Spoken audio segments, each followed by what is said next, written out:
오늘 절기는 지난주에 말씀드린 것처럼 부활절기 셋째 주입니다.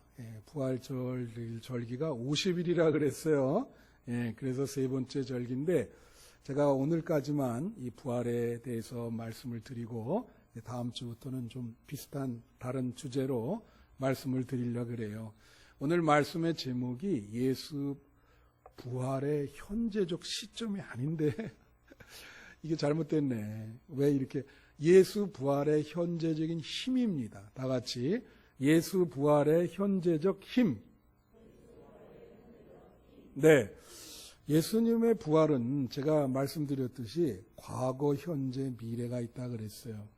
예수님이 2000년 전에 부활하셨지만 그 부활의 힘이 현재까지 절대적으로 미치고 있습니다. 앞으로 미래에도 여러분에게 절대적으로 예수님의 부활의 힘이 여러분에게 미칠 거예요.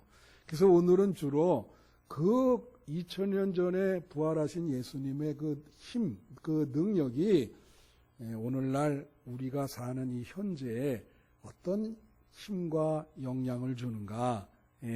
항상 여러분 설교 말씀 들을 때 그 주제를 염두에 두고 해야 돼요.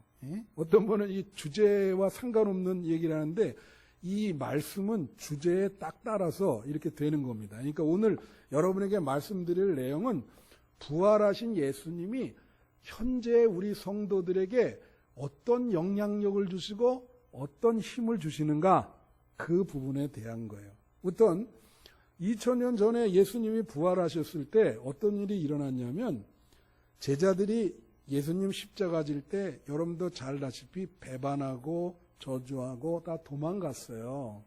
그런데 예수님이 부활하실 때 40일 동안 그 제자들 하나하나를 다 찾아다니셨습니다.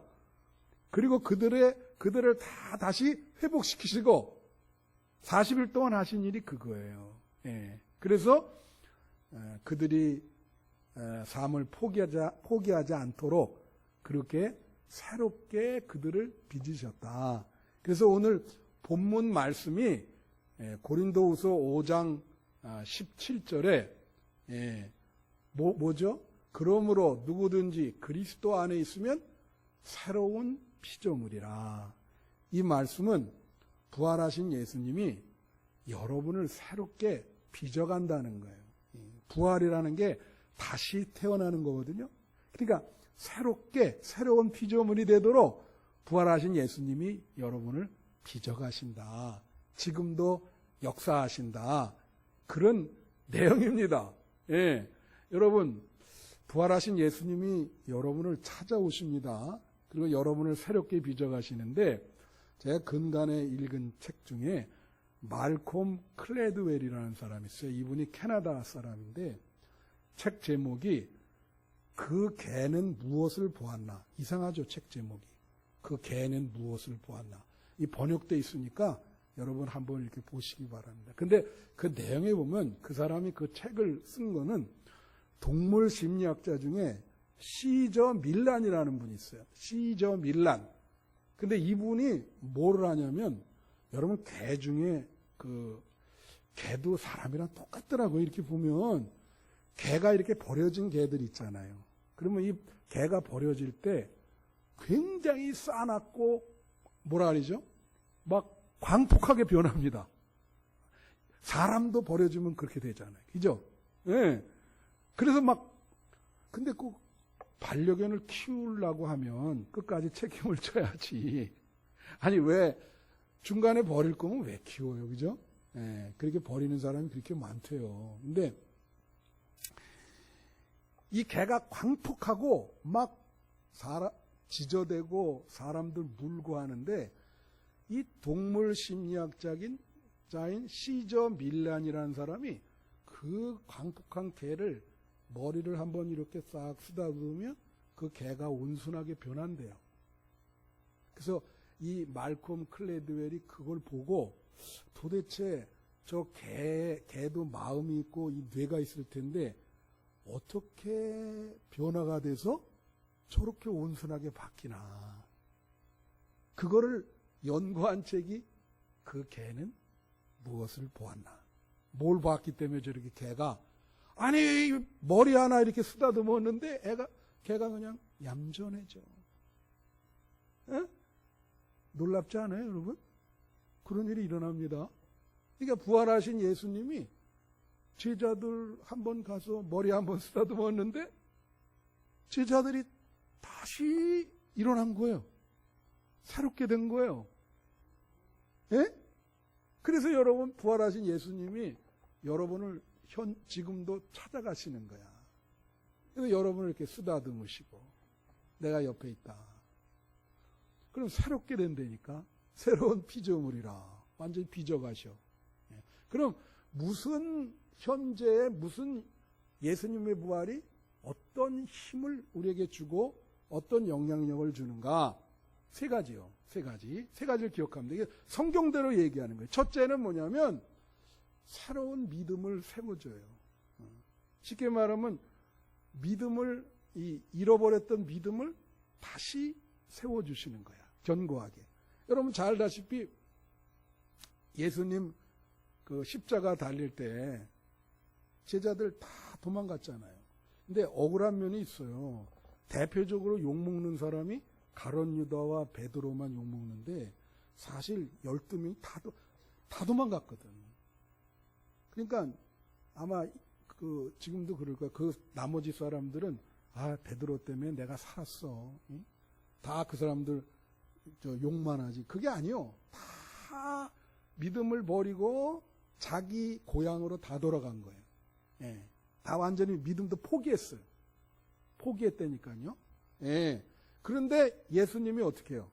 부활하셔가지고 하나하나 찾아가서 내가 죽지 않고 이렇게 살았다. 그러면서 그들의 믿음을 다시 세워주는 거야. 흔들리는 믿음을 다시 세워주다. 여러분도 믿음이 흔들릴 때가 있어요? 없어요? 있죠. 예. 믿음이 흔들릴 때가 있습니다. 이게 실족한다 그러잖아요. 예. 흔들리죠. 도마도 흔들리니까 그 도마한테 이 십자가 못 박힌 이 못자국을 봐라 직접 보여주신 거 아니에요. 그 보여주신 이유는 왜 보여줬어요? 믿음을 다시 세워주기 위해서. 그렇게 한 거예요. 그래서 여러분 만약에 현실 생활할 때 믿음을 흔들릴 때 부활하신 예수님을 만나셔야 돼. 그래서 여러분의 믿음을 다시 세워야 되는 거예요. 견고하게 세워야 돼. 그때 부활하신 예수님을 만나야 되는 거예요. 여러분 잘 들으세요. 여러분 지금 인생이 행복해요? 행복하냐고 물어보면 이상하게 다 고개를 숙이더라. 그 말은 참 행복 안 하시다는 말씀인가? 그죠? 이게 하버드 대학에서 대부분 이게 심리연구소라는 게 있거든. 거기서 조사를 했어요. 한 1000명을 세상에 85년 동안 추적을 했어. 그래서 그 연구한 그 연구 교수가 뭘 추적을 했냐면 우리가 일생을 살아갈 때 우리를 행복하게 하는 절대적 요인이 뭔가? 우리에게 행복감을 주는 요인이 뭔가? 예? 그걸 85년 동안 추적한 거예요. 그래서 이제 1, 2, 3위가 나왔잖아. 1위가 뭘까요? 1위가 놀랍게도 뭐였냐면 의지할 대상이 있는 사람은 행복했다라고 하는 거예요. 뭐요? 자기가 어려운 일을 당할 때 상담하고 가서 의지할 수 있는 의지할 대상이 평생 있었어요. 예? 그러면 어떻게 해? 그 삶은 행복했다는 거예요. 근데 그런 분이 없다. 그럼 어떻게 해? 그러면 술을 많이 먹거나 심지어 마약을 먹거나 그래갖고 인생이 이제 불행의 나락으로 됐던 거지. 그 여러분은 얼마나 행복해요? 내가 얼마나 행복하냐 묻잖아. 왜냐하면 여러분은 의지할 견고한 대상이 있어요? 없어요? 있죠. 예수님, 하나님, 보이지 않지만 내가 어떤 어려움이 있을 때 의지하잖아요. 여러분, 우리가 일평생 살 때 이 신앙의 세계 말고 일반 사람들이 그래도 제일 많이 의지하는 게 부모예요. 부모. 그죠? 예. 부모, 오늘도 여기 따님이랑 뭐 다 같이 부모들 이렇게 예배 드리는 분이 있어. 의지의 대상이지. 근데 문제는 뭐냐? 부모가 평생 같이 있어줄 수 있어요, 없어요? 없습니다. 그래서 내가 우리 자녀들한테도 항상 얘기하는 게, 야, 우리는 이제 너희 평생 같이 못 있어. 지금까지는 많이 돌봐주고, 뭐 당연하죠. 애들이 어려우면 다 부모한테 전화 걸지 않겠습니까? 제일 먼저 달려갈 사람이 부모지. 그런데 같이 평생 있을 수 없으니까, 그래서 내가 뭐라냐면, 야, 부모와 이 말씀 내가 드렸던 거예요. 부모에게 이렇게 의지하는 관계를 맺은 것처럼 영원히 변하지 않는 하나님과 그런 관계를 너희가 맺어야 된다. 할렐루야. 그래야 우리들이 없어도 의지할 대상이 있는 거야. 하나님이 살아계시고 부활하신 예수님이 살아계신데, 그때부터는 어떤 문제가 있으면 교회 가서 하나님 붙들고, 하나님 천부여 의지 없어서 당신만 의지합니다. 내 문제 해결해 주세요. 하나님이 너를 직접 돌보실 거다. 예수님이 십자가 지시고 이제 부활하시고, 이제 엠마의 도상의 제자들 한번 보세요. 뭐라고 그들이 얘기하는지 아세요? 그 시간 관계상 다 얘기하는 이런 얘기를 했어. 그 예수님이 옆에 계신데도 알아보지를 못하고 뭐라 하냐면, 우리는 예수님이 우리를 구원해 줄 줄 알았는데 저렇게 허망하게 돌아가실 줄 몰랐다. 그러니까 다 믿음이 무너진 거예요. 우리를 저분이 구원할 줄 알았는데, 아니, 저렇게 허망하게 돌아가실 줄. 마음에 있는 예수님이 무너진 거지. 그래요, 안 그래요? 예. 그런데 나중에 예수님을 알아보잖아요. 다시 그 살아계신 예수님이 믿게 되고 믿음이 세워지는 거죠. 여러분, 예수님이 그때도 많은 병자를 고치셨는데, 그럼 지금 현재도 부활하신 예수님이 병자를 고치실까요? 안 고칠까요? 그러면 이렇게 물어보면 고치십니다. 그렇게 하셔야지. 지금도 부활하신 예수님이 고치세요. 그게 현재적인 힘인 거예요. 그렇죠? 믿음을 세워주신다고. 그러니까 여러분의 그 부활하신 예수님을 볼 수 있어야 돼. 그렇죠? 두 번째로, 빨리빨리 합시다. 두 번째, 대상을 새롭게 보게 한다. 네. 사물을 새롭게 보게 한다. 그런 거예요. 자, 오늘 한번 본문을 한번 보겠습니다. 고린도후서 5장 17절. 여기 보면, 그런즉 누구든지 그리스도 안에 있으면 새로운 피조물이라. 이전 것은 지났으니 보라 새 것이 되었도다. 다 같이 보라 새 것이 되었도다. 보라 새 것이 되었다 그러잖아요. 이제는 세상을 새롭게 본다고. 새롭게 봐. 이전이랑 달라요. 여러분 그거 알아요? 이 예수님이 부활할 때 중요한 게 뭐냐면 이 눈에 대한 얘기가 많이 나와요. 눈에 대한 얘기. 예? 저도 이 눈이 나쁘거든요. 여러분 눈 관리 잘 하셔야 됩니다. 이 눈에 대한 얘기가 많이 나와. 굉장히 많이 나옵니다. 그래서 예수님이 그 눈을 교정시켜 주세요. 영적인 눈을 교정시켜 준다고요. 그 복음서를 잘 보세요. 예를 들면 예수님이 옆에 계신데도 알아보지를 못하는 거예요. 그 이상하지 않아요, 여러분?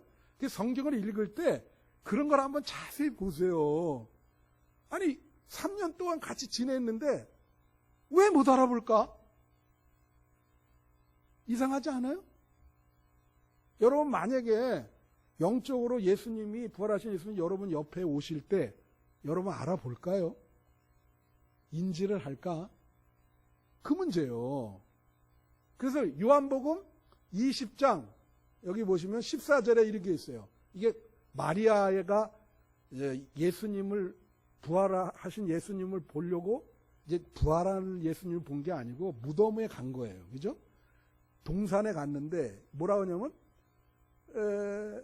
이 말을 하고 뒤로 돌이켜 예수께서 서 계신 것을 보았으나 예수인 줄을 알지 못하더라. 예수님을 봤는데 뭐라고요? 예수인 줄을 알지 못하라. 이게 보다, 보았으나, 보다. 그죠? 예. 또 여러분 잘 아는 누가복음 24장 16절에 보면 엠마오 도상의 두 제자, 이거 새벽기도 또 한번 내가 해드렸는데 그들의 눈이 가리워져 그인 줄 알아보지 못한다. 눈이 가리워졌어. 예수님이 같이 가는데 몰라. 그 다음에 31절에 보니까 그들의 눈이 밝아져 그인 줄 알아보더니. 다 뭐에 대한 얘기입니까? 다 같이. 눈. 눈은 이거, 예수님 그런 말이에요. 신체에 있어서 제일 중요한 게 눈이다. 눈은 등불이다. 눈이 이게, 이 눈에 대한 얘기를 하는 거예요. 아까 그 눈이 가리워졌다. 내가 새벽 기도 때 얘기했는데, 그 눈이 가리워졌다는 원어가요, 놀랍게도 눈이 체포되다는 뜻입니다, 그게. 눈이 체포되다는 게 무슨 뜻이냐면, 눈이 감옥에 가다, 그런 뜻이에요. 눈이 감옥에 가. 여러분, 눈이 감옥에 가다라는 게 무슨 뜻일까? 쉽게 말하면, 사람은요, 자기가 관심 가진 거가 보고 싶은 것만 보게 돼 있어요. 제대로 못 봐요. 그죠? 자기가 지금 만약에 추구하는, 저 같은 경우는요, 목회를 하잖아. 그게 목사가 교인들에게 관심이 있어요, 없어요? 있죠. 없어요로 들리네, 이게. 왜? 그러면 당연히 있잖아요. 여기 딱 아까도 장로님이랑 있잖아요. 딱 들어오는데 내 눈이 나쁘거든요. 백장로님보다 내 눈이 나쁘거든. 근데 딱 들어오는데 마스크는 이렇게 완전히 눈 밑에까지 썼는데 이 두상이 복이야. 그래서 내가 장로님한테 아무래도 복유가 온 것 같은데요. 그랬더니 장로님이 복유 아니에요 그러더라고. 복유 아니래. 그래서 내가 복유인데 그랬더니 그 다음에 장로님이 또 뭐라 하냐면 복인 것도 같고 아닌 것도 같아요. 그렇게 말씀하시더라고. 아 이게 딱 뭐 왜? 저는 여기 딱 하잖아요. 오늘 누가 안 나왔는지 딱 들어와요. 야, 그분 안 나왔구나. 딱 들어와. 예. 아마 지역장들도 이게 잘 파악이 안 될 거예요. 나는 딱 관심이 있죠. 예. 그러니까 안 나오면 왜 안 나오시면 전화가 오는 수가 있거든. 예. 근데 그때 어떤 일부 예배 안 나오신 그 남자 권사님 예루살렘 분이 내가 전화했더니 아유 아무도 전화 안 오는데 그래도 권사님은 나한테 관심이 있으시네요. 그래 아니 권사님이래 목사님은 나한테 관심이 있으시네. 그러더라고. 아 당연한 거지. 왜 안 나오셨어요? 그랬더니 뭐 글쎄 이렇게 주일 빠지면 안 되는데 자꾸 일이 생기네요. 그러더라고. 그죠? 사람이 있잖아요. 그 사람을 기억한다는 게 이게 관심이 있는 거예요. 그거 되게 중요해. 그죠? 그러니까 관심이 있으니까 보이죠. 당연히. 그죠? 만약에 여러분이 돈에 관심이 많아. 그럼 돈만 보이는 거야. 돈만 보인다고. 이제 어떤 사람은 기업을 하는데 요렇게 하면 돈이 될 거다. 그러면 그 사람은 그 기업 그게 보여. 항상. 그게 관심이 많으니까. 그렇지 않아요? 그럼 예수님이, 부활하신 예수님을 보려면은 예수님을 사랑해야 보이지. 예수님께 좀 그래도 영적인 관심이 있어야 보일 거 아니오. 맨날 일주일 동안 바쁘게 돌아다니다가 그 예수님이 보이십니까? 전혀 관심이 없는데. 그렇지 않아요? 그래서 예수님이, 부활하신 예수님이 눈을 볼 수 있도록 교정시켜 주는 거예요. 눈을. 그래서 여러분 그 사도행전 9장 18절에 보면 여기 사도 바울이 부활하신 예수님을 만났거든요. 눈이 멀어요. 근데 여기 예수님이 뭐라고 말하냐면 아나니아에게 가서 눈에다 안수하라 그래. 그러니까 여기 뭐냐면 사울의 눈에서 비늘 같은 것이 벗겨져. 다시 보게 된지라. 이제는 이전 것은 다 지나갔어. 비늘이 벗겨진 거야. 새로운 눈이 새롭게 된 거야. 세상이 새로워요. 세상이 새롭다고 성 프란시스코가 회심한 후에 새랑 대화를 하거든. 이 자연 만물이 다르게 보이는 거야. 눈을 교정시켜줬어. 여러분, 부활하신 예수님을 보시기를 축원합니다. 여러분이 어려울 때 찾아오시거든. 그 예수님을 볼 수 있어야지. 그래야 여러분을 좋은 길로 인도하시고 믿음을 세워주시고, 그래서 대상을 새롭게 보게 하신다. 마지막 세 번째로, 어려움을 이겨내는 믿음의 내성을 갖게 하신다는 거예요. 믿음의 내성. 내성이라는 게 뭡니까? 이게 있잖아요. 고수들은 뭐라냐면 이거를 내공이라 그래, 내공. 들어보셨죠? 무술, 이 중국 무협지 많이 본 사람들은 거기에 나와요. 이 내공이라고 하는 거예요. 그러니까 믿음이 이제는 힘이 있다 이거예요. 흔들리지 않는다 이거예요. 내성이 생긴다 이거예요. 질병학으로 얘기하면 면역력이 아주 세다는 거죠. 그 우리가 어떻게 할 수 있냐? 여러분, 부활하신 예수님을 만난 제자들이 역사적으로 이건 사실인 게 사도 요한만 빼놓고 다 순교합니다. 자, 이전과 비교하면 그전에는 어때요? 겁이 많고, 그랬죠? 의기소침하고, 믿음의 용기가 없었어요. 다 도망갔어. 근데 부활하신 예수님을 만나고 어떻게 해요? 순교한 거예요. 베드로는 십자가에 거꾸로 매달려서 죽고, 그 도망갔던 베드로, 예수님을 저주했던 베드로가 나머지 다 순교해. 그래서 학자들은 부활이 사실이다라고 보는 거예요. 역사적으로 그런 문헌도 있고 그들의 유적들이 많거든요. 어디에 가도 여기서 죽었다. 뭐 이렇게 하니까. 그러니까 이 다음부터는 뭐 목숨을 걸고 자기 믿음을 지키는 거예요. 어려운 일이 있더라도 할렐루야. 그걸 잘 극복할 수 있는 뭐가 생겨요? 힘이 생기는 거야. 그러니까 믿음의 내성이 이게 견고해진 거죠. 로마서 5장 말씀처럼 환난은 인내를, 인내는 연단을, 연단은 소망을 이루니라. 그렇게 되니까 어떤 어려움이 와도 어떻게 해요? 이겨요. 근데 그걸 아셔야 되는 게 예수님이 십자가 지실 때 십자가만을 얘기한 게 아니에요. 매번 나는 3일 만에 부활한다. 한번 마태복음 17장 22절부터 23절 보면 여기 뭐예요? 갈릴리에 모일 때 예수께서 제자들에게 이르시되 인자가 장차 사람들의 손에 넘겨져 23절 죽임을 당하고 제3일에 살아나리라 하시니 제자들이 매우 근심하더라. 요게요, 마태복음에서 세 번째입니다. 이게 내가 십자가 지고 3일 만에 부활한다는 얘기를 3번째 제자들에게 얘기한 거야. 근데 제자들이 못 알아듣죠. 그래 근심해. 근데 여기서 중요한 게 뭐냐면 제자들은 죽임을 당한 얘기만 들었지 3일 만에 살아나리라.